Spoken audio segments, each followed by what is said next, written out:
नमस्कार, मैं हूं आशीष चित्रांशी और आप देख रहे हैं the news launcher. Supreme court पर जो भी लोग देश में लगातार नजर रखते होंगे, सुप्रीम कोर्ट के एक एक फैसले पर, छोटी छोटी खबरों पर, अलग अलग बेंच पर, अलग अलग बेंच में होने वाले फैसलों पर जो नजर रखते होंगे, उनको कुछ जजों के नाम बिल्कुल याद होंगे। रिटायर्ड जज अभय ओक, वर्तमान में सुप्रीम कोर्ट के जस्टिस उज्जवल भुइयां, जस्टिस जेबी पालदीवाला, जस्टिस अगस्ट अगस्टीन जॉर्ज मसीह। पालदीवाला साहब तो हो सकता है थोड़ा बहुत 19-20 हो जाए, लेकिन जस्टिस मसीह, अगस्टीन जॉर्ज मसीह, इनका नाम भी सबके जेहन में रहता है।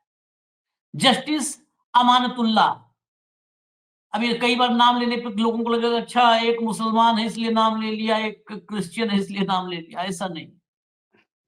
जस्टिस अभय ओक, जस्टिस उज्जवल भुइयां, इनका नाम नागरत्न क्यों?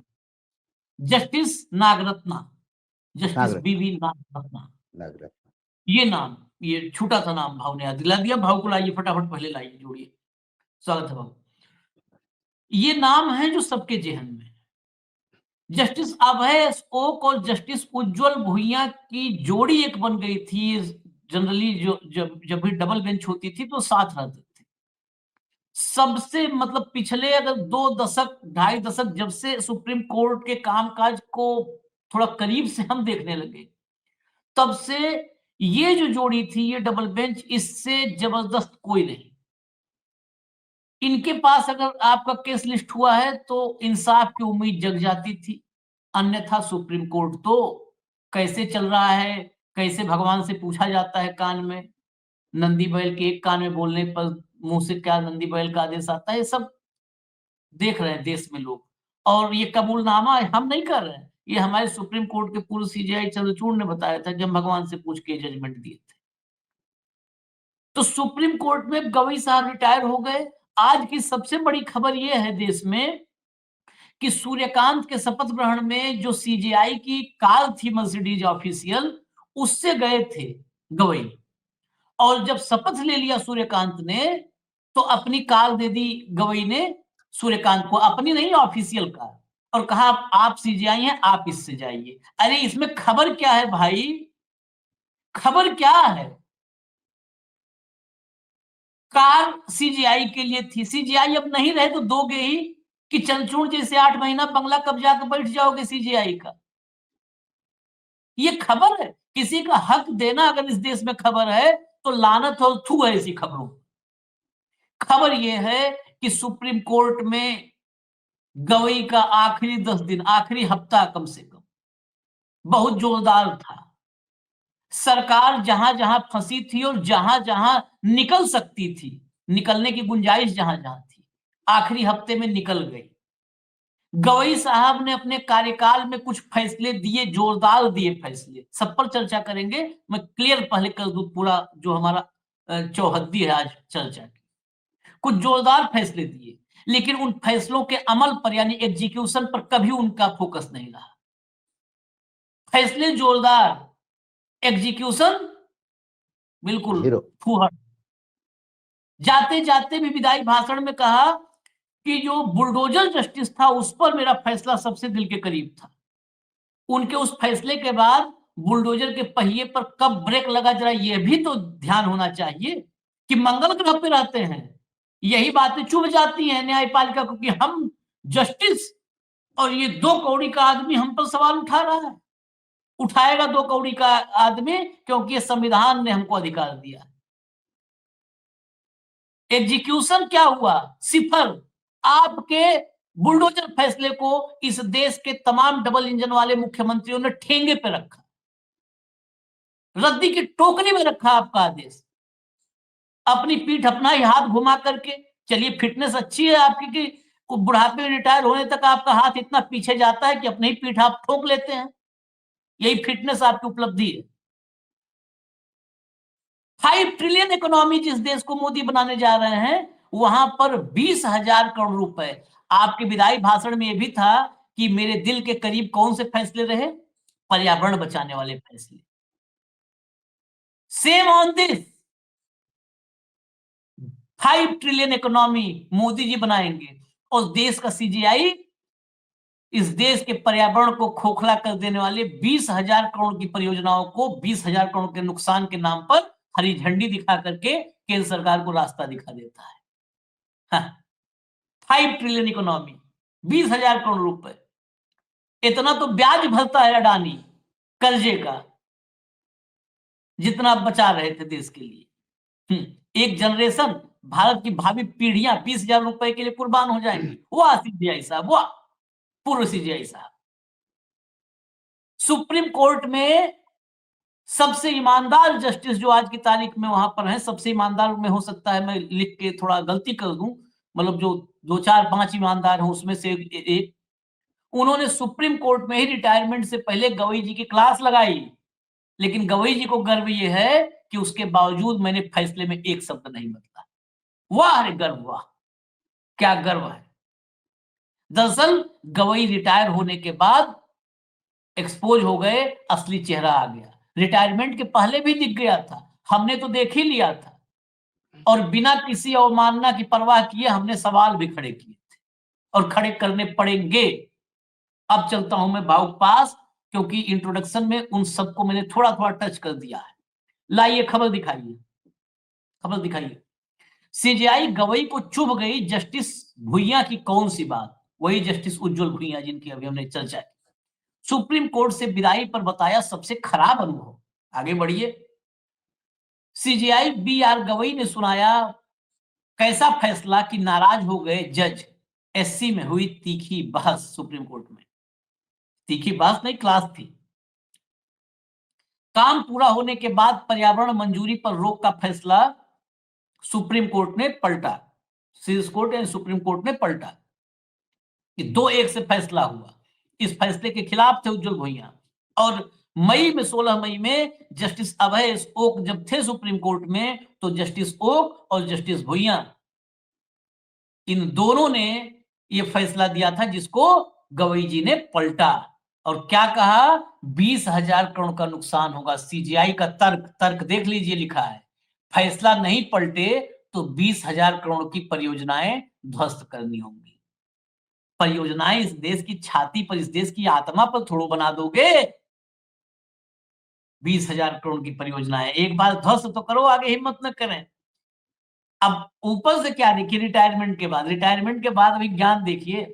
आजकल माना जाता है कि जज तभी स्वतंत्र है जब वो सरकार के खिलाफ फैसले दे। यह सोच पूरी तरह गलत है, मैं भी मानता हूं गलत है। लेकिन सरकार क्या कर रही है, यह भी संविधान से मिलाना होगा, संविधान की मूल भावनाओं से मिलाना होगा।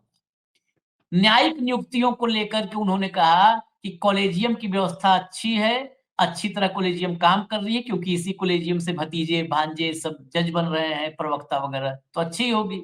खासकर तब जब ऐसी नियुक्तियां हो रही हैं। अब रोक दीजिए यहीं पर, अभी आएंगे।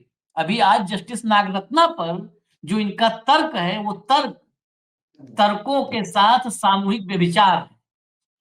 भाऊ 20,000 करोड़ की परियोजनाओं को बचाने के लिए इतना बड़ा त्याग किया है गवई साहब ने, रिटायर हो गए, आज अपनी गाड़ी भी दे दी। सोचिए कि बिल्कुल बिल्कुल। त्याग कैसे, आप आपको तो ज्यादा आज चुकाना आज पड़ेगा, आज महाराष्ट्र से आज आप हैं। हाँ, नहीं नहीं बिल्कुल, ये नहीं नहीं, महाराष्ट्र से भैया ये तीसरी हैट्रिक है हमारी लगातार।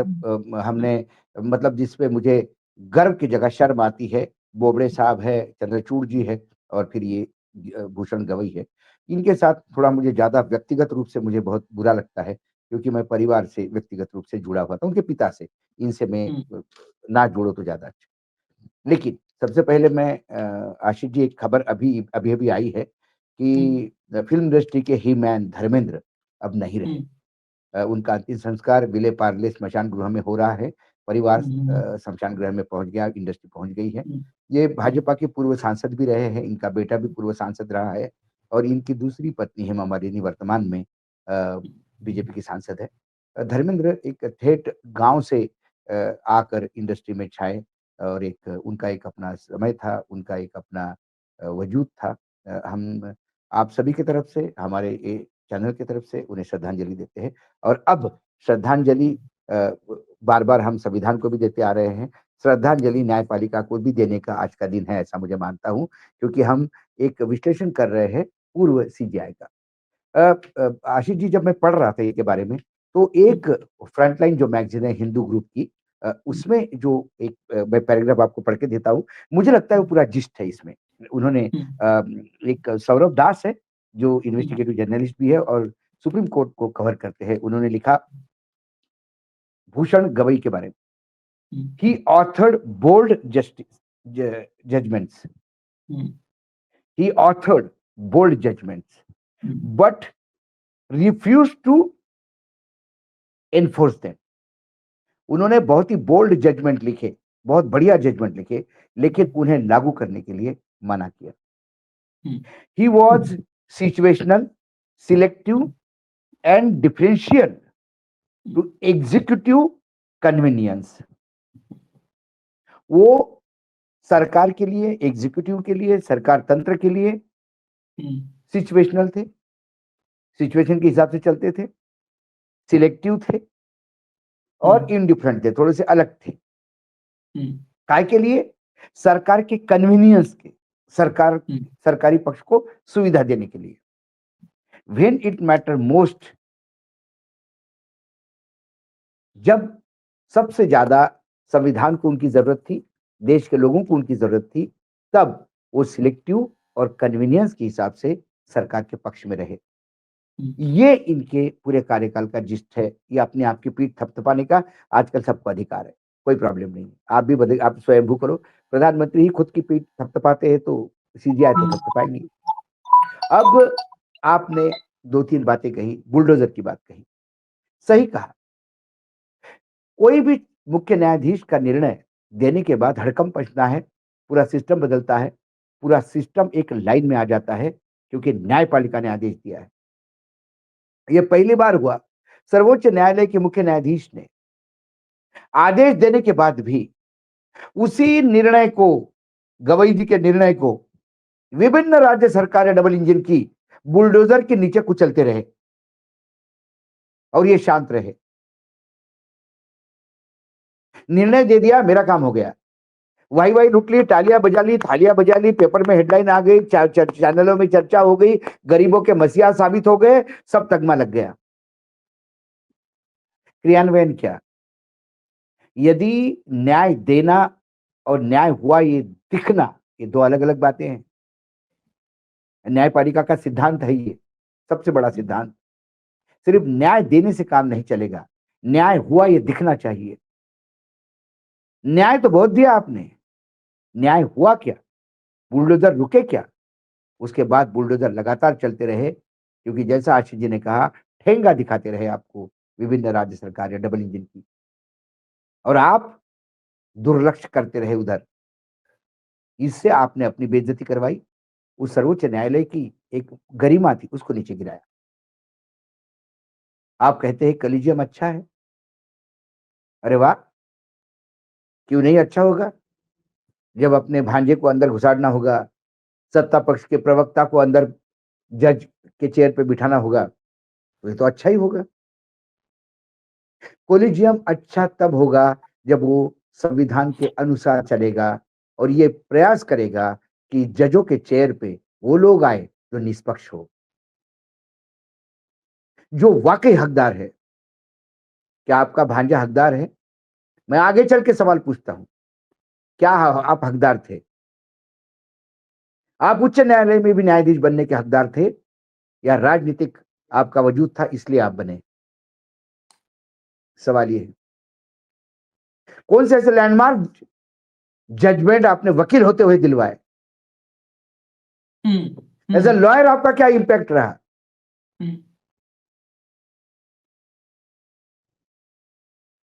क्या आपके पिता गांधी परिवार के बहुत नजदीक थे, इसका फायदा आपको उठाया? क्या लोया केस ये सर्वोच्च न्यायालय में घुसने का दरवाजा था? चर्चा बहुत है ऐसी, मैं आरोप नहीं लगा रहा हूं, चर्चाएं। चलो फिर भी लगा कि एक बार उस चेयर पे बैठने के बाद फिर इंसान सब कुछ भूल जाता है। और मैं जिस परिवेश से आया हूँ, मैं जिस परिवार से आया हूँ, उस परिवार से, क्योंकि मैं आशीष जी थोड़ा-सा एक लिबर्टी लेता हूँ कि जब अ, गवई साहब जब मूड में रहते थे हँसी-मज़ाक के, और कई बार हुआ कि रात को खाना खाने में उनके साथ बैठा साउथ एवेन्यू के फ्लैट में, और सूटे उनके साथ रहते थे। बहुत सारे उनके जो उनके साथ रहने वाले लोग आज भी व्यक्तिगत रूप से मेरे को हर सप्ताह उनसे बात होती रहती कि क्या है, क्या नहीं। कुछ उनमें से ऐसे हैं कि इनका स्वास्थ्य वाक़ई अब बहुत वृद्धावस्था में पहुँच गए। तो ब बात करते-करते बोले, "मैं निश्चिंत हूँ, मेरे दोनों बेटों की तरफ से।" मैंने बोला, "कैसे?" बोले, "एक को वकील बनाया। एक बार मुकदमा आ गया कि 10-15 साल की छुट्टी, 15 साल के लिए क्लाइंट बन जाता है।" मैं खूब हँसा। और बोले, "एक को डॉक्टर" मैंने बोला, "दूसरे को?" बोले, "उसको डॉक्टर बनाया और उसको स्किन स्पेशलिस्ट बनाया।" हम्म, एक बार स्किन का प्रॉब्लम आ गया कि 5-6 साल के लिए छूटता नहीं बोले, परमानेंट डॉक्टर। तो ये उनकी एक शैली थी हँसी-मज़ाक करने की। खूब किस्से सुनाते थे। तो भूषण जी हाई कोर्ट चले गए, भूषण जी सुप्रीम कोर्ट आ गए। लेकिन मुझे लगा कि रासू गवई किसी भी पोस्ट पे रहे, लेकिन वो कभी अपना अपना इतिहास नहीं भूले, अपना जहाँ से शुरू किया था वो नहीं भूले थे। खूब अमरावती के लोग हाई कोर्ट में चले गए भई, हम्म, सिर्फ भांजे ही नहीं, कई जगह नागपुर जाओ तो आपको बहुत किस्से सुनने को मिलते हैं। हम्म, तो उसके बाद अब आए तो कुछ तो आप मुझे लगा था कि कुछ डिलीवरी होगा। बाबा साहेब आंबेडकर के साथ जिन्होंने बुद्ध धर्म की दीक्षा ली, हम्म, मैं धार्मिक रूप से नहीं जाता। मैं यहाँ पे बौद्ध धर्म की दीक्षा लेने से ज्यादा दीक्षा किसके साथ ली वो इंपॉर्टेंट है, वो बाबा साहेब हम्म, आंबेडकर थे। हम्म, लेकिन बाबा साहेब आंबेडकर का ग्वालियर में स्टैचू नहीं लग पाया आपके टेन्योर में, हाँ, हाई कोर्ट में। नहीं, नहीं लग इससे ज्यादा शर्मनाक बात नहीं हुई, पाया। इससे ज्यादा शर्मनाक में बात हुई। और आपको कॉलेजियम अच्छा लगता है। अब उसी कॉलेजियम में जो बीबी नागरत्ना जी की जो बात की आपने, उन्होंने कहा कि कॉलेजियम में डिफरेंसेस होते हैं। हम्म, कॉलेजियम या पार्लियामेंट नहीं आशीष जहां मेजोरिटी से चीजें होनी चाहिए। कॉलेजियम ये जो है, यहाँ पे जो चीजें हैं, it's not a question of majority, it's a question of constitutionality, hmm, संवैधानिक चीजें। यदि कॉलेजियम में 8 लोग हैं और 8 में से एक भी आदमी किसी उम्मीदवार के भ्रष्टाचार के बारे में आपको इन्फॉर्म करता है तो आपको उस पर सोचना होगा। बिल्कुल। 7 लोग यदि कहते हैं कि नहीं इसका भ्रष्टाचार चल जाएगा और 8वें ने भी कहा कि यह भ्रष्टाचार नहीं चलेगा, तो आपको ये सुनना होगा, क्योंकि वो जो इंसान आएगा सर्वोच्च न्यायालय, यदि उसके ऊपर जरा भी दाग है, तो फिर आपको राम को आदर्श रखना होगा, एक धोबी के कहने से जिसने अपनी पत्नी का त्याग किया। सवाल धोबी महत्वपूर्ण नहीं है। सवाल सोच महत्वपूर्ण है कि यदि मेरी प्रजा में से किसी राजा के आचरण पे एक को भी डाउट हो, तो राजा ने वो डाउट पूरा कर देना चाहिए। इसी को तो राम राज्य कहते हैं। संविधान की यही तो है चीज, खासियत। लगातार नागरत्न मैडम ने इतना रेफरेंस दे देने के बाद भी वो आदमी जिसका रिकॉर्ड नागरत्न मैडम ने सामने रखा पंचोली जी का, उसके बाद भी वो एलिवेट होता है और 2032 या 30 में वो सर्वोच्च न्यायालय की मुख्य मुख्य न्यायाधीश भी बनेंगे और लंबे समय से चलेंगे। और फिर समाज में हम ये क्यों, ये स्थिति आती है कि किसी जज के घर में आग लगती है और नोट के बंडल मिल जाते चलते हुए। उस जज को किसने रिक्रूटमेंट किया? वो कौन कोलिजियम था? क्या तब ये आदमी जिसको जज बनाया वो मुलायम सिंह का क्या था मालूम नहीं था? क्या तब भी ये जुगाड़ू जज था, ये मालूम नहीं था लोगों को? उसके बावजूद वो हाई कोर्ट पे आ जाता है। वो कोलिजियम किसका दोषी होगा? उस यादव को किसने रिक्रूट किया जिसका अब उसके बाद आप पस्त होके कहते हो कि इसको अब ये करो, जो कहते हैं कि बहुसंख्यकवाद चलेगा इस देश में, संविधान नहीं चलेगा। उसको रिक्रूट करने वाला भी तो कोलिजियम है। यदि उसको रिक्रूट करने वाला कोलिजियम है, इस नोट वाले जज को कोलिजियम है, आए जिन भ्रष्टाचार पकड़े जाते हैं, भ्रष्ट जजेस पकड़े जाते हैं, यदि ये कोलिजियम के द्वारा है तो फिर कोलिजियम पे सवाल क्यों नहीं? कोलेजियम पर तो अनगिनत सवाल है। कोलेजियम ने उस बेला क्या त्रिवेदी को किसी भेजा था कि राजकीय तुम दल न्याय का करवाओ, प्रवक्ता किसने नहीं किया। क्या किसी राजकीय दल का प्रवक्ता जज बनेगा? क्या न्याय मंदिर से कोई राजनीतिक दल का काम शुरू होगा? सवाल यह है। वांगचुक के मामले में आप जमानत नहीं दे पाई, आपका फेलियर है। 5 साल से ईडी जेल। ईडी पे सर्वोच्च न्यायालय लगातार लताड़ती रहती है। इसके बावजूद वो ईडी हंसती है सर्वोच्च न्यायालय पे और लगातार वही काम करती है जिसके ऊपर लताड़ खाती है। तो फिर आपकी अपनी इज्जत के बारे में आपको सोचना होगा कि आपके बोलने या लताड़ने का इंपैक्ट ही नहीं पड़ता तो आपको तो लोग हंसते हैं। आपका तो मजाक उड़ा रहा है ईडी। हाँ हाँ, रोज गाली दे करके छप जाते हो और ईडी को कोई फर्क नहीं है। आपकी फर्क नहीं जुबान की पड़ता। क्या कीमत? आपकी जुबान की क्या कीमत? क्या आपको क्या सामान्य आदमी किसी का हुआ न किसी दिखता है। क्या किसी किसी गृह मंत्री को महाराष्ट्र जैसे राज्य के 13 महीने जेल में रहना चाहिए था? क्या हेमंत सोरेन एक आदिवासी मुख्यमंत्री को 5 महीने जेल में रहना चाहिए था? लोकसभा के समय सर्वोच्च न्यायालय क्यों चुप था? वांगचुक जिसने देश की सेवा में कई आयाम गाड़े हैं, मात्र सत्ता पक्ष को वादे याद दिलाने के चक्कर में राष्ट्रद्रोह हो जाता है। वो कल कोई चाउमीन खाने से यदि चाइनीज हो गया तो क्या सर्वोच्च न्यायालय उसको जेल में रहने देगा? ये साहब बहुत चीनी इस रेस्टोरेंट में जाता है, चाइनीज फूड बहुत पैसे है इसको, इसलिए इसके चाइनीज कनेक्शन है। सर्वोच्च न्यायालय से बहुत अपेक्षाएं थी। मुझे लग रहा था कि जिसने सवाल उठाए उस सवालों को देखते। एक जज नहीं एलिवेट करते आप।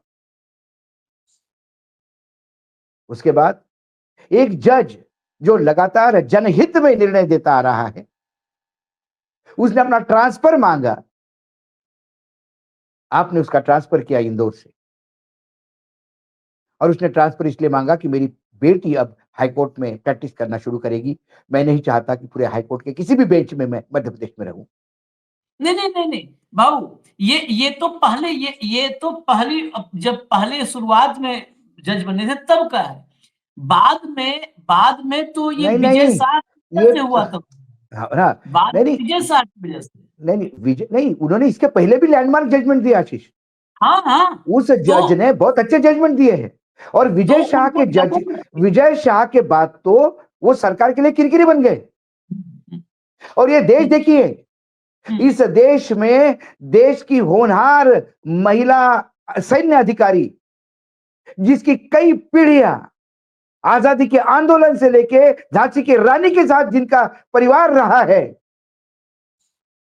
जिसका इतिहास दीप्यमान है, उस महिला की बेइज्जती करने वाला और आतंकियों की बहन करने वाला कहने वाला इंसान आज भी कैबिनेट में मंत्री है और उस मंत्री को नोटिस देने वाला जज का ट्रांसफर होता है।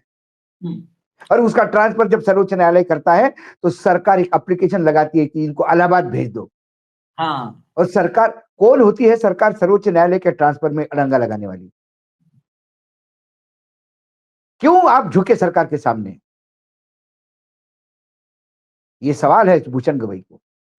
और उनको इलाहाबाद भेज दिया जहां वो जीवन में सीनियर नहीं बन सकते। आपने रिटायरमेंट तक खा गए क्योंकि आपको मालूम था जिस जगह आपने ट्रांसफर किया वहां हो सकता था कि वो चीफ जस्टिस बने बाद में और फिर सर्वोच्च न्यायालय आए। और वर्तमान सरकार को सवाल पूछने वाले जजेस नहीं चाहिए। तो आपने सरकार को खुश करने के लिए उनका ट्रांसफर इलाहाबाद कर दिया। ये और आप कहते हो कि कॉलेजियम अच्छा है। नहीं कॉलेजियम पे कॉलेजियम जो अच्छा आपके लिए है क्योंकि आपने अपने मित्रों को, अपने भांजे को आगे बढ़ाया। और उसके एवज में आपको सत्ता पक्ष के एक प्रवक्ता को जज बनाना पड़ा। गिव एंड टेक था वो। आप कहते हो कोलिजियम अच्छा है, सवाल उठाता नहीं होगा। मेन स्ट्रीम मीडिया हो सकता है, पामेरियन मीडिया बन चुका है, हो सकता है, लेकिन सोशल मीडिया में आज भी जान है। सोशल मीडिया मैं अपने आपको बलबूते पे खड़ा है। तो दो आपको अब तीन सोशल मीडिया, हाँ, सोशल दो मीडिया भी तीन बार बोलिए। नहीं, दो एक एक तीन और बार पर्यावरण हम्म क्या, और मैं बताऊंगा इनको। हम्म इन्होंने अपने इसमें जजमेंट में जो कहा, जो हम्म भुइया जी ने जो जजमेंट दिया था, उसको हम्म पलटते हुए इन्होंने जो कहा है, उसमें उन्होंने कहा कि ये विनाशकारी प्रभाव होगा। हम्म विनाशकारी प्रभाव कैसा होगा कि 20,000 करोड़ के एसेट हम्म तोड़े जाएंगे। हम्म। तो जब यहाँ पे गुड़गांव में एक पूरा टावर गिराया गया, वो भी तो हजारों नोएडा करोड़ में का था। नोएडा में नोएडा में, गिराया गया। यही नोएडा में गिराया गया। हाँ, तब आपको नहीं सोचा आएगा कि ये इंफ्रास्ट्रक्चर, उसमें भी देश का सीमेंट लगा है, लेबर लगा है, उसमें भी हाँ, पैसा लगा है, लेकिन आपके हाँ, लिए पर्यावरण बहुत जरूरी था। हाँ। या मैं आरोप लगाऊं कि कुछ डील नहीं हुआ था शायद, हम्म हम्म इसलिए तोड़ा गया।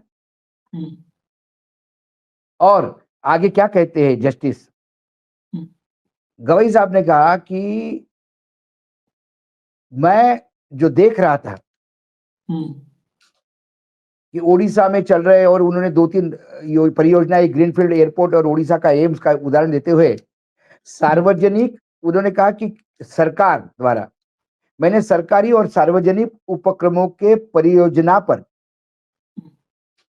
मई 16 के फैसले का क्या इंपैक्ट होगा, इसका विचार किया। हम्म। मेरे मन में निजी या बाकी चीजों का विचार नहीं था।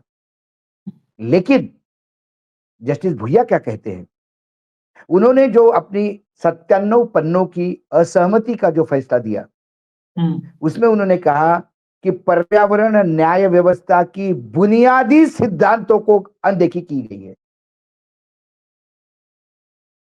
हमारे देश में हमें पर्यावरण चाहिए या सिर्फ विकास चाहिए, ये देख लीजिए।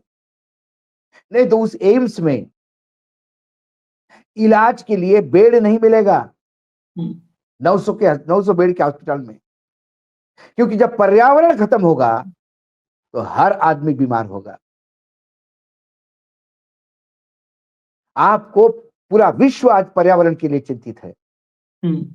आज दिल्ली में वर्क फ्रॉम होम चल रहा है। आज दिल्ली में बच्चे खेलकूद नहीं कर सकते, खेल नहीं सकते, क्योंकि ग्राउंड पे खेलना मना है, इतना प्रदूषण बढ़ गया है। सीजन चेंज हो गए।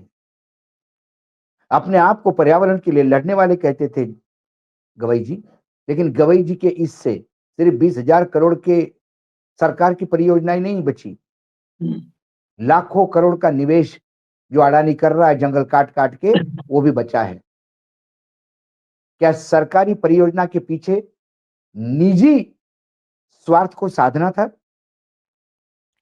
क्या मैं अडवाणी की तमाम, अभी क्या होगा आशीष जी, हम्म, कोयला खदान है, अडवाणी जी को दी जाएगी, अडानी और जी को जंगल तोड़ा जाए, अडानी को दी जाएगी, अडवाणी जी सॉरी। तो किसी लायक अडवाणी, नहीं है, अडानी। नहीं हाँ। नहीं, अडवाणी जी तो खुद ही खदान में चले गए बेचारे अंदर, उनको अंदर बिठा दिया। अडानी को जब दी जाएगी ये जंगल तोड़े जाएंगे, तब इसी का हवाला होगा कि ये जनहित में है। मैं कुछ क्योंकि और अभी अडानी जो है, ये देश के विकास का द्योतक तो कई लोग बता ही रहे हैं। हमारे नहीं नहीं सोशल मीडिया में भी कई कई दलाल है जो बताते हैं इसको कि अडानी जी ही पैसा विकास है देश का। पैसा लेके बोलना हो, मैं गवई के लिए, मैं गवई फोकस होते हुए गवई को ही बता रहा हूँ, रिटायरमेंट के नहीं बाद नहीं मैं तो नहीं, कह इसी रहा में हूँ। नहीं नहीं, मैं इसी में कह रहा हूं, क्या हम्म, सरकारी परियोजना के चक्कर हम्म। में अडानी जी का हित का नहीं नहीं, काम वही था? है, वही है। मैं मोदी जी का कोट बता रहा हूं, 48 घंटे के भीतर का कोट बता रहा हूं, और गवई के लिए बता रहा हूं। हमने कई नेताओं को तो ये इनवाइट किया ही है। आज पूर्व सीजीआई गवई जी को भी इनवाइट करते हैं। आप, हमको पता है कि हमसे बड़े तर्कशास्त्री न्यायविद हैं आप। मुझे यह भी यकीन के साथ कहता हूं कि आप आएंगे और हमें शास्त्रार्थ में परास्त करेंगे। आइए ना भाई, मैं आपको कोट अनकोट स्टेटमेंट बता रहा हूं भाऊ। मोदी जी अभी लौटे हैं ना साउथ अफ्रीका से, G20 में गए थे। G20 का स्टेटमेंट सुनिएगा, मिस्टर भूषण गवई, हमारे महामानव ने क्या बोला वहां पे। G20 पहली बार अफ्रीका की धरती पर बैठक कर रहा है, ऐसे में विकास के मानकों को बदलना जरूरी है। टेलीप्रॉम्प्टर से बोला, ऐसे में विकास के मानकों को बदलना जरूरी है ताकि वैश्विक असंतुलन कम किया जा सके और पर्यावरण की रक्षा की जा सके। इस देश का प्रधानमंत्री तो मानक बदलने की बात कर रहा है और तुम दुनिया को मूर्ख बना रहे हो मिस्टर कवई। ये सुन लो, देश का प्रधानमंत्री कह रहा है, आपको तो आदेश देना चाहिए था 20,000 करोड़ नहीं 2 लाख करोड़ ध्वस्त करो सबको। इस देश का प्रधानमंत्री मानक बदलने की बात कर रहा है, पर्यावरण रक्षा की बात कर रहा है। क्या बात करते हैं गवई साहब। इस देश में सब एक तरफा भोंपू बजाना सिस्टम शुरू हो गया और मैं डंके चोट पे करो, कोर्ट में मुझे घसीटो, आओ आमने सामने, मैं यही प्रधानमंत्री का कोर्ट लेके आऊंगा, भाषण लेके आऊंगा। प्रधानमंत्री कह रहा है इस देश का कि मानक बदल दो विकास के, पर्यावरण के लिए, और आप कह रहे हो नहीं नहीं नहीं नहीं, विनाशकारी प्रभाव होंगे, विनाशकारी प्रभाव। पूरे देश को, इस देश के आप जैसे लोगों ने, कार्यपालिका और व्यवस्थापिका ने पूरे देश को मूर्ख समझ रखा है। और नहीं नहीं बताता हूँ आशीष जी, कॉलेज पे आए विनाशकारी प्रभाव, कुछ फैक्ट विनाशकारी बता दो। प्रभाव में 16 का विनाशकारी प्रभाव अडानी पे था, बिल्डर्स पे था। अभी इनके कोलेजियम को बताता हूँ। तमिलनाडु में अभी तो खाली ये देखा, तमिलनाडु में एक हाई कोर्ट में जज की नियुक्ति हुई। उस जज की नियुक्ति में आरोप लगे, जैसे भी जस्टिस नागरत्ना ने कई बातें कही, वैसे ही वहां पर भी आया कि उनके रिलेशंस क्या है, पॉलिटिकल, उनका पॉलिटिकल स्ट्रांग होल्ड और रिलेशन और उनका बैकग्राउंड। सुप्रीम कोर्ट में याचिका आई भाऊ, सुप्रीम कोर्ट में इसी कोलेजियम ने उनकी नियुक्ति फाइनल की। सुप्रीम कोर्ट में याचिका आई और याचिका पर सुनवाई के लिए वक्त रखा गया करीब 12 बजे का। क्यों? क्योंकि 10:30 बजे ओथ सेरेमनी होगी। कर लीजिए सुनवाई, यह है कोलेजियम, ओथ हो गया, अब सुनवाई करते रहो। आंखों में धूल झोंक रहे आप लोग देश के। आप 100-200 आदमी इस देश के रहनुमा, मालिक, खुदा, भगवान, ईश्वर हो चुके हो, ये बताओ। और सवाल पूछने वाला देशद्रोही हो जाएगा, ये बताओ। जिस पंचोली को लाए कह रहे हो नाग रत्ना, जरा दिखाइए लाइव लॉ वाला स्क्रीनशॉट लाइए। हाँ, इसके बाद स्क्रीनशॉट ले आइए, इसका बहुत बड़ा बड़ा दिख जाएगा वहां पर। हाँ, if justice Nagarathna's dissent in collegium had merit, other जजेज वुड एक्सेप्टेड इट। बी आर गवई, ये सोचिए, ये ट्वीट असली जो है ना नकाब गवई के चेहरे से उतारा है। गवई का कहना क्या है कि अगर नागरत्ना की डिसेंट में मेरिट होता तो अन्य जज भी एक्सेप्ट करते। किसको बेवकूफ बना रहे हो भाई साहब। अब मैं जिस पंचोली को लाए हो, जैसे जिस तरह से सूर्यकांत आए हैं, जिस तरह से लोग सीनियरिटी तोड़ तोड़ के सुप्रीम कोर्ट में आ रहे हैं कोलेजियम से, वो कृपा कृपा पर आ रहे हैं, वो आवाज उठाएंगे किसी के डिसेंट पर, नहीं वो आशीष जी, मेरिट एक मैं देखेंगे। नहीं नहीं, मेरा मेरा इसमें दूसरा कहना है, मेरा एक दूसरा कहना है। वो कहते कि भाई बाकी जजों ने नहीं उठाया, इसका मतलब आप मेजोरिटी के साथ गए। ये पार्लियामेंट नहीं है, कॉलेजियम पार्लियामेंट नहीं है जिसकी मेजोरिटी होगा उस हिसाब से होगा। कॉलेजियम ये सर्वोच्च न्यायालय और उच्च न्यायालय में न्यायाधीश नियुक्त करता है। न्यायाधीश के खिलाफ एक भी उम्मीदवार के खिलाफ एक भी कहीं कोई इंफॉर्मेशन हो, एक भी उनके खिलाफ डाउट हो, उसको अलग कर देना चाहिए, क्योंकि उस चेयर पे जो बैठा है वो कईयों की जीवन का फैसला करेगा। पूरा देश का न्यायपालिका में विश्वास एक बार फिर से दृढ़ करेगा, ऐसा व्यक्ति चाहिए। यदि उसके खिलाफ कुछ भी डाउट हो तो आप मना करते। कोई एक ही तो ऐसा आदमी नहीं था कि भाई अभी इसको मना करेंगे तो फिर जज ही नहीं हमारे पास क्या करेंगे। आपने कहा कि नागरत्ना जी की इसमें मेरिट हो तो इसका मतलब नागरत्ना जी के रागरत्ना जी झूठ बोल रही थी। हाँ हाँ यदि नागरत्ना जी को झूठ बोलना है, यदि वो झूठ बोल रही थी, यदि वो वहां पे समझ नहीं पा रही थी, किसी के एक आदमी के खिलाफ जबरिया कर रही थी, तो पर ऐसी नागरत्ना सर्वोच्च न्यायालय में न्यायाधीश क्यों है?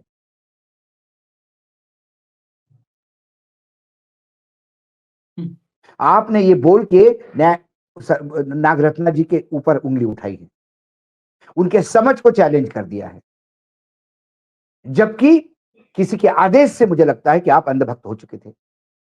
मेजोरिटी की बात करते, मेरे जैसा व्यक्ति कॉलेजियम में होता, मेरे भांजे में भी कोई डाउट लेता, तो मैं बोलता हूं मत करो। और वो साहब ने तो ये भी कहा कि मेरा भांजा होता तो मैं कॉलेजियम में नहीं बैठता।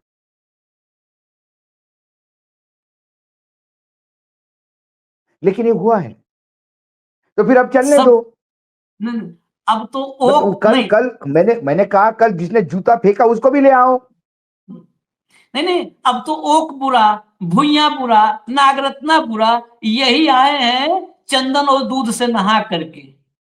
चंदन और दूध के गुणों से युक्त जो है साबुन से नहा के आए हैं गवई। ओक को बुरा बता दो, गवई भुइया को बुरा बता दो, नागरत्ना को बुरा बता दो। नागरत्ना को तो इन्हें कोर्ट में खींचना चाहिए है कि बहुत मेरिट था कि नहीं ये था उनके डिफेंस नोट में। ये इनका कहने का मतलब कि मेरिट ही नहीं था, वो मेरिट नहीं था, वो फर्जी बोल रही थी नागरत्ना। वही तो कहा मैंने। 56, वो पंचोली 56 56 सवाल पार्टी को बाकी जजेस ने क्या कहा, बाकी जजेस के विवेक पे मैं सवाल नहीं उठाता। मेरा सिंपल सा कहना है कि एक जज ने भी डाउट किया तो फिर उसके डाउट को क्लियर क्यों नहीं किया, उसके उस डाउट पे पर उस पे विचार क्यों नहीं किया, चर्चा भी नहीं उसको की। मात्र चर्चा भी नहीं किया आपने, उस पे चर्चा लायक भी नहीं समझा। तो क्या ये आपको कहीं से आदेश था कि इसको लेना है, या कुछ एडजस्टमेंट था कि आपके भांजे को लेने के पहले ये 3-4 एडजस्ट करने पड़ेंगे तभी भांजा आएगा? क्या ये गिव एंड टेक था? ये कई सवाल उठ रहे हैं। ये सवाल इसलिए उठ रहे हैं क्योंकि आपने जो किया वो हमारे सामने है, समझ नहीं आ रहा है। हम बहुत सामान्य नागरिक हैं इस देश के, जो टैक्स देते हैं, जिससे आप उस मर्सिडीज में बैठते हो, जिस मर्सिडीज में आप राष्ट्रपति भवन गए थे आज, वो आपकी नहीं है। कार्यक्रम लंबा हो वो रहा है, वो मैं हम एक लोगों के सवाल और पैसे की लूंगा। है। उसमें चलता एक हुआ सवाल पेट्रोल भी हमारा है और उसके ड्राइवर की तनख्वाह भी हम लोग देते हैं। एक सवाल और, कार्यक्रम भले लंबा हो रहा है, एक सवाल और लूंगा।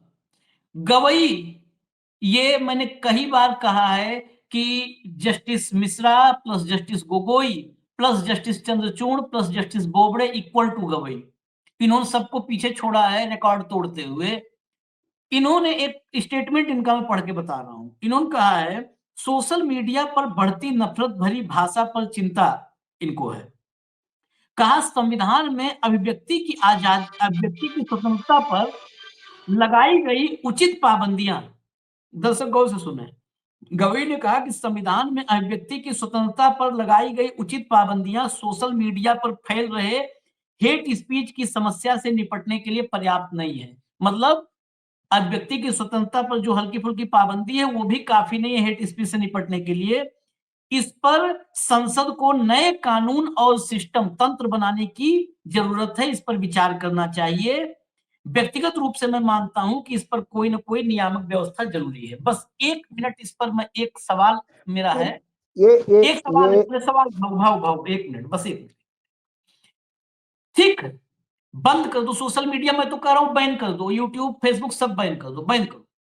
लेकिन क्या इस गवई को, भूषण गवई को क्या एक बार भी चिंता हुई जब मंच से इस देश का प्रधानमंत्री मंगलसूत्र चुराने की बात करता है? क्या गवई को एक बार भी चिंता हुई जब हिंदू धर्म संसदों में हथियार बांटने की बात की जाती है और एक धर्म विशेष के खिलाफ बिल्कुल युद्ध छेड़ने जैसी बातें होती हैं? क्या गवई को कभी चिंता हुई जब इस देश में एक राज्य का विधायक मंत्री बोलता है कि इस देश की मस्जिदों और मदरसों पर ताले लगा देने चाहिए?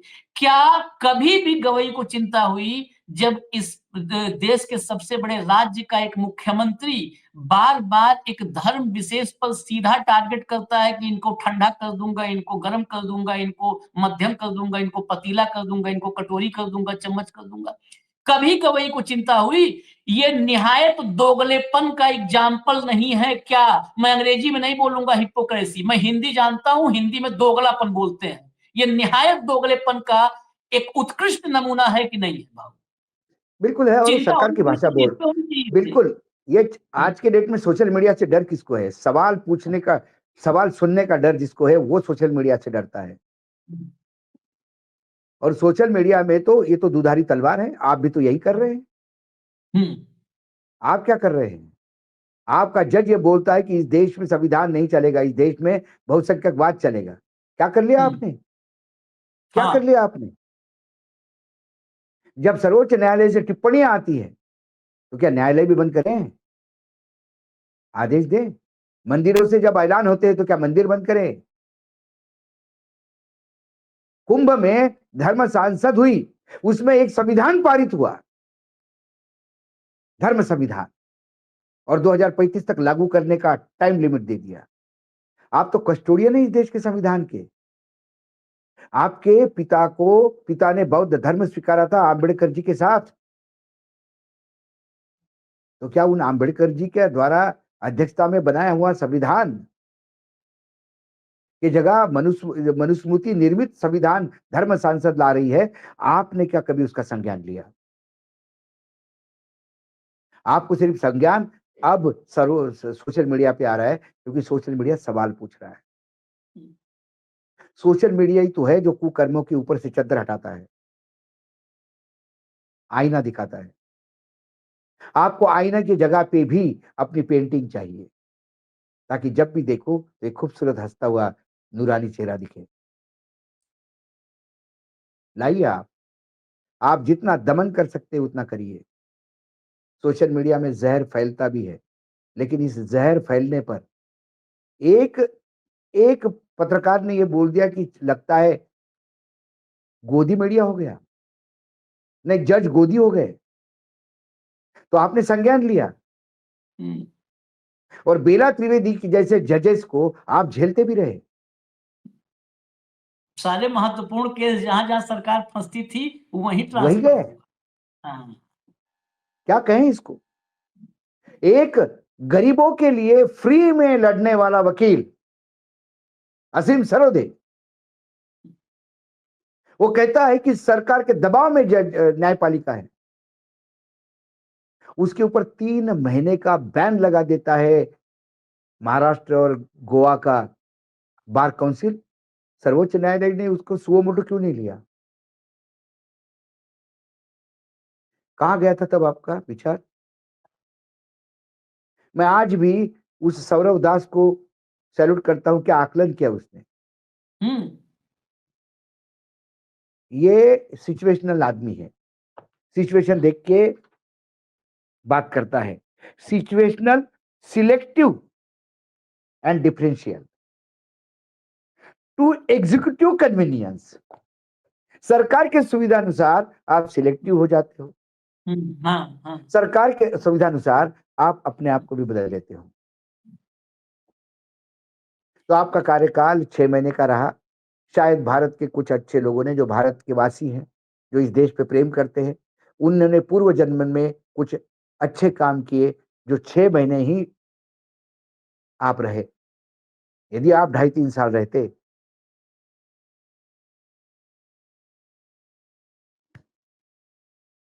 छह महीने में इतना, तो 2.5 साल में कितना, दर्शक समझ लिए। ये पुण्य है, कुछ ना कुछ अच्छा काम किया होगा इस देश के लोगों ने, जिसकी वजह से आपका कार्यकाल मात्र 6 महीने का रहा। और आपने कसम खाई है कि आप किसी पोस्ट पे ना रहेंगे। ये देश के लिए अच्छा है कि आप किसी पोस्ट पे ना रहे। जरूरत ही नहीं है, जरूरत ही नहीं है, क्या आगे ज्यादा बोले। नहीं, सरकार को ऐसी जजों की जरूरत है जो सिलेक्टिव सरकार के हिसाब से चलते हैं। बहुत सारे अब तो हैं, अब बहुत सारे हैं, अब गिनती बहुत सारे हैं। अब तो लाइन में खड़ा होना पड़ेगा तो 5वें नंबर पे इनका नाम पुकारा जाएगा। ये दरअसल जितना इन्होंने किया है और जिस तरीके से अभी मैं लास्ट बताऊं, रिटायरमेंट के बाद ये पत्रकारों से बातचीत में अभी प्रभाकर सुप्रीम कोर्ट कवर करने वाले पत्रकार का ट्वीट है। इनसे सवाल पूछा गया कि क्या जजों पर, जो जजों के घर में अगर नोट मिलता है, किसी के घर में इसे नोट के ढेर मिले, तो उस पर एफआईआर होनी चाहिए? तो पता है जवाब क्या था? No comment. No comment. नहीं, इस पे कैसे कमेंट कर दोगे? नहीं, मिलना चाहिए भाई, बोल तो मिलना चाहिए, मिलना चाहिए। और किसी वो किसी के देश यहाँ की इकोनॉमी किसी के यहाँ में अरे अरे हाथ बटा रहा है। किसी के यहाँ बच्चों के खेल के भी नोट मिल जाए तो हम्म। ईडी उनको 2 साल तक जेल में रखेगी, सर्वोच्च न्यायालय के माथे पे जू नहीं रखती। चलो, ये आकलन था। एक मुझे लगता है कि ये हमारे संविधान को लगा हुआ ग्रहण था 6 महीने का, वो समाप्त हो गया। नहीं नहीं भाऊ, आगे दिक्कत आगे है, दिक्कत तो यही है कि अब हम लोग जो है अर्ध, क्या कहते हैं, आंशिक आंशिक ग्रहण को के हटने पर हम लोग जश्न मना रहे हैं। बस नहीं यही नहीं नहीं दर्शकों के नहीं, लिए आशीष, इतना बता हम हमेशा पॉजिटिव सोचते हैं। हम हमेशा पॉजिटिव सोचते हैं। आज ग्रहण आज आंशिक ग्रहण ही समझो हो गया। अब अगला 14 महीने का कार्यकाल है अगले सीजीए का, उसका भी आकलन करेंगे, उसके बारे में भी बात करेंगे। अच्छा किया तो अच्छा कहेंगे, बुरा किया तो बुरा कहेंगे। अपेक्षा तो अच्छी की है, देखिए अपेक्षा अच्छी सी की है। बाकी वो संविधान के अनुरूप चलते हैं या जिन्होंने उनको वहां बिठाया उनके अनुरूप चलते हैं, ये समय बताएगा। चलिए, समय के साथ साथ हम लोग तो काम है रोज समय के साथ चलें, चले समय को देखें, समय को परखें, और उस समय से आपको रूबरू करवा दें। बस इतना ही हमारा काम है, वो हम करते रहेंगे। बस इतना ही एक बात कहेंगे, सोशल मीडिया पे हम तो चाह रहे हैं कर दो बैन। सोशल मीडिया में वाकई बहुत नफरत है, हम लोग उस नफरत को झेल रहे हैं। इतना हाँ, हेट है, इतना विष है, और कोई नीलकंठ नहीं कि उस विष को अपने गले में बिठा ले। लेकिन कभी मेन स्ट्रीम देख लो, जहां पर मुसलमान दंगाइयों को का अकल ठिकाने लगा दिया योगी आदित्यनाथ ने। मोदी और शाह ने घुसपैठियों को ठंडा कर दिया, गर्म कर दिया। ये जो रोज दिन भर गैस चूल्हा जलाए रहते हैं, ये मेन स्ट्रीम, कभी इनको देख लो। ये तो नफरत के, सोशल मीडिया पर तो जो है वो नफरत के हो सकता है, कोई स्टॉकिस्ट हो, कोई सुपर स्टॉकिस्ट हो। लेकिन ये जो मेन स्ट्रीम अ, मीडिया है, ये प्रोडक्शन है, फैक्ट्री है हेट का, नफरत नहीं का। आशीष, और इस नहीं आशीष, फैक्ट्री का मालिक बैठे हैं सत्ता में। आशीष, ये नहीं देखेंगे वो, ये उनको सूट करता है, क्योंकि आज दिन नहीं, भर उन्होंने कार दी, यही चल रहा है, तो ये उनको सूट करता है। उनसे ऑफिशियल अपेक्षा रिपोर्ट ना करो। आती है, ऑफिशियल रिपोर्ट आती है कि 1,000 से ज्यादा जो है हेट स्पीच दी गई। अकेले, मतलब कहते हैं ना कि इसको कहते हैं वर्ल्ड रिकॉर्ड बनाना। अकेले टॉप टू बॉटम, मतलब टॉप 10 में, टॉप 3 में कौन है? सबसे ऊपर नरेंद्र मोदी, उसके बाद योगी आदित्यनाथ, अमित शाह। कभी संज्ञान ले लो साहब, ले लो। जिस देश का मुखिया हेट स्पीच में टॉप कर रहा है, उस देश का भविष्य कभी सोचो, कभी सोचो। बंद करके कमरा, बत्ती बुझा, कभी सोचो कि जिस ना, देश का मुखिया हेट स्पीच में टॉप कर रहा है, किसको नफरत में सोचने के टॉप लिए, कर आशीष, किसको सोचने के लिए बोल रहे हो? किसको सोचने के लिए बोल रहे हो? 6 महीने का कार्यकाल देखने के बाद भी आपको लगता है कि कुछ सोचना की कोई चीज बची है? रहा है। तो ये आगे अपनी आए हैं। एनर्जी वेस्ट कर, ये नहीं, ये तो एनर्जी वेस्ट है। बस अब नहीं आप नहीं, जहां है सुखी रहिए, नागपुर को ही रहिए, आराम से रहिए, है ना। यहाँ तो ये दिक्कत ये है ना कि मतलब त्रिवेणी दास गए तो कौन आए मैंने हमारे। फिर मैं कहता हूँ आशीष, फिर मैं कहता हूँ आशावादी होना चाहिए। नहीं ना, आशावादी है तभी तो हम हाँ, लोग, बस बस बस, तभी अब तो यहाँ फिर पे बैठे हैं सूर्यकांत हमारे यहाँ। जी से अब, आज सूर्यकांत को हम बधाई भी देते हैं, सूर्यकांत जी को, कि वो अब फिर सीजीआई बन गए हैं। आशा करते हैं कि वो संविधान के साथ न्याय करें। बस हमारे यहाँ एक भाजपा के उसके नेता साथ विधायक थे, इस, भाव इसी के साथ, हाँ। बावन सिंह। बावन सिंह नाम था, बावन सिंह। तो बावन सिंह का छोटा भाई तिरपन सिंह, ये एक्चुअल मैं नाम बता रहा हूँ। अभी भी बावन सिंह विधायक है। तो उस क्षेत्र के तमाम लोग मेरे निजी तौर पर परिचित थे। तो ये हुआ कि बावन सिंह, बहुत दिन से बावन सिंह विधायक, तो हुआ कि बावन सिंह जो है अब कुछ और राजनीति में बड़ा सोच रहे हैं। तो जो उस इलाके के लोग थे तो कहे कि 52 अरे 52 ठीक है, 52 जई है 53 आई है। मतलब 52 अगर हटेंगे खाली करेंगे तो 53 आ जाएगा, उनका छोटा वाला भाई वो बनेगा नहीं, नहीं, विधायक। मैंने तो मैंने मैंने 52 तो फिर सपोर्ट ठीक है, 53 नहीं ठीक। आशीष, आशीष, हाँ। नए मुख्य न्यायाधीश को बधाई देना, हम इतने नेगेटिव भी नहीं हो सकते, मैं आपको बार-बार कहता हूँ। और फिर यदि नेगेटिव ही हो तो फिर हम कार्यक्रम करना ही बंद करेंगे। लोग हमको ये पूछेंगे कि जब आपको कुछ अच्छा दिखाई नहीं देता तो फिर क्यों बोलते हो भाई? हम तो अभी भी बोल रहे हैं कि हो सकता है कुछ बहुत बड़ा बदलाव आए। नहीं आया तो हम तो है ही बताने के लिए।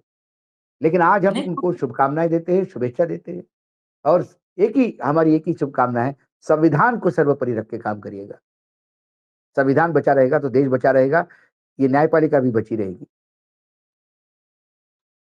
नहीं नहीं, सब बचा रहेगा, सब बचा है, बचा रहेगा सब। बस देश बचेगा नहीं बचेगा ये नहीं पता है, बाकी तो सब बचा रहेगा, क्योंकि बाकी सब में सीमेंट मजबूत वाला लगा है। हम नाम नहीं लेंगे, नहीं विज्ञापन हो जाएगा, वो हाथी जैसा जोड़ बनाता है। ठीक है, चलिए ठीक इजाजत है। दीजिए हमें। धन्यवाद नमस्कार, भाऊ, बहुत नमस्कार, बहुत धन्यवाद। नमस्कार, नमस्कार। नमस्कार।